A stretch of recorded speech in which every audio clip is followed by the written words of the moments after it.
But don't worry, I was about to learn my lesson. Look, what's your mum? Huh? Ha! Got him! Bandit, stop teasing Stripe. Make me. Who ate all the mini cereals? Right, get over here.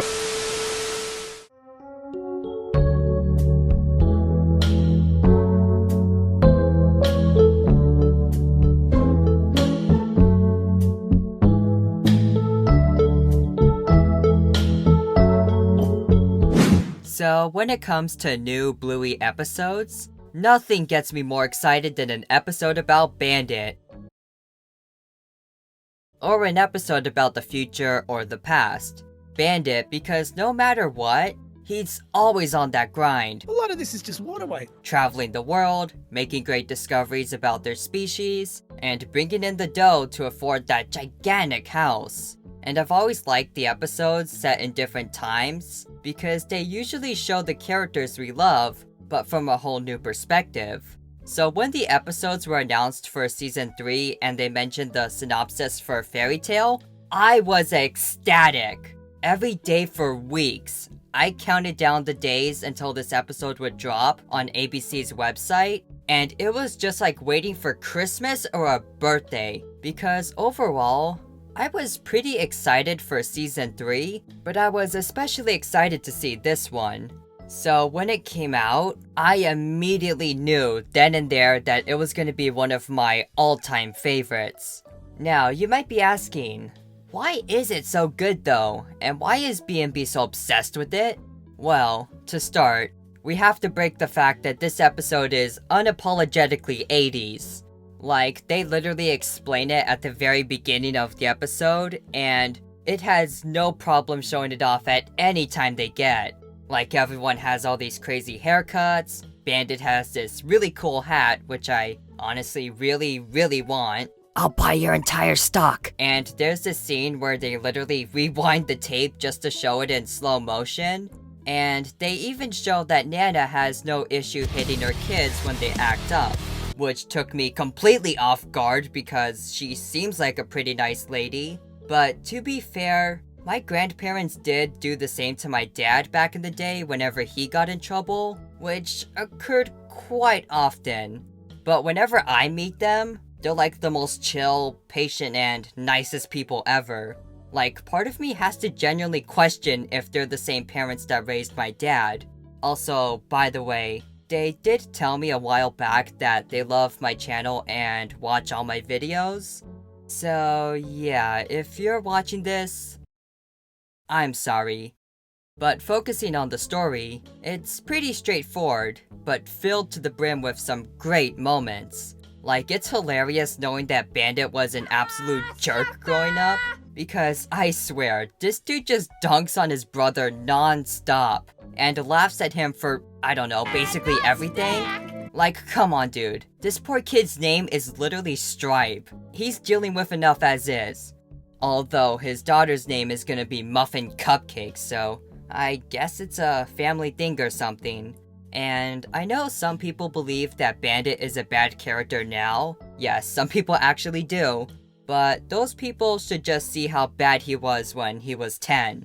Because I think we can all agree that when we were 9 or 10 years old, it was kinda cringeworthy looking back. However, although Bandit is quite mean, he does eventually learn his lesson.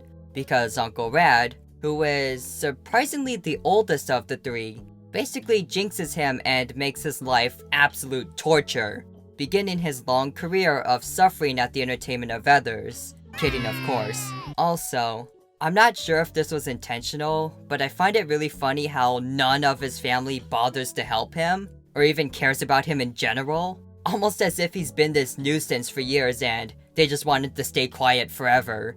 Also, I've always wondered this, but at the end of the episode, his jinx is broken by Chili. Yes, for real, or at least for real according to Bandit. But nobody else is there to see it. So when Bandit begins speaking again, how can he prove his jinx was broken? Do the others just have to believe him, or did they just call him out for lying? I've always kinda wondered that for some reason. And speaking of Chili... It's a bit of a retcon since they supposedly met as adults at a party in London, at least according to the episode The Show. Although the two do have some dispute over where they actually met, so we can't really confirm either anyways.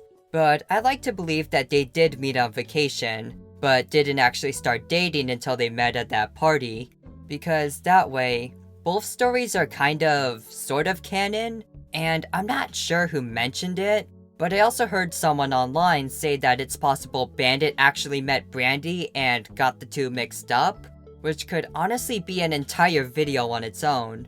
And of course, we can't go without talking about the music. Now, usually, I don't have that much to say because, well, you already know the music is gonna be a masterpiece. But I don't even have to tell you that, of course, and honestly, I'm not really a big expert on music, so my commentary on it is kind of limited. But I should mention that this episode is extra special because we don't just get nice music, we get nice 80s music. And I'm sure for a lot of people, including myself, that's a really nice touch. Also, can we please get another Bluey album? I would pay, like, I don't know, $1 billion just for one. RSD edition straight up. But overall, if you haven't seen this episode, then well, go watch it. Because it's a bit different from the typical episode, but it is loads of fun, and a really interesting look into Bandit's past. Because I know that we just all love to see some good old Bluey lore. And it was really fun seeing how they used the episode to reference other stuff in the show, such as how Stripe and Bandit have always been at odds when it comes to competing.